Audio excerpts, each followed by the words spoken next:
araw po sa ating lahat. Ako po si Emmanuel O. Alejandre. Ito po ang aking daily devotion para sa ngayong November 30. And for today, our focus will be all about honesty and vulnerability. Makikita natin ito sa Proverbs chapter 28 verse 13 na nagsasabing, "Whoever conceals their sins does not prosper, but the one who confesses and renounces them finds mercy." Sa Tagalog, hindi ka uunlad kung hindi mo ipapahayag ang iyong mga kasalanan. Ngunit kung ipapahayag mo ito at tatalikdan, kahabagan ka ng Diyos. So sinasabi po rito na kapag tayo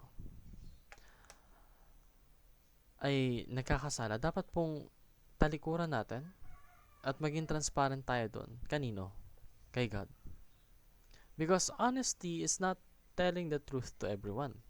Hindi po ibig sabihin ng honest ka is lahat, sinasabi mo na sa lahat ng tao.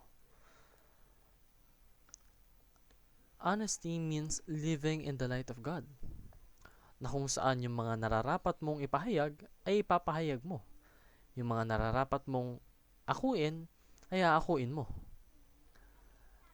Ang magsasabi at magdidictate nito ay ang Panginoon in His own unique way. Therefore, honesty requires humility and vulnerability. Honesty in a sense na inaamin mong meron kang pagkukulang. Inaamin mong marami kang kasalanan. Na nagiging weak ka at times. And that's being vulnerable, no? So speak the truth to the appropriate person. Sa mga tao na sa tingin mo at na alam mo, napapahinggan ka, naiintindihin ka, naitutuwid yung iyong mga daan. And strive for a clear conscience before God.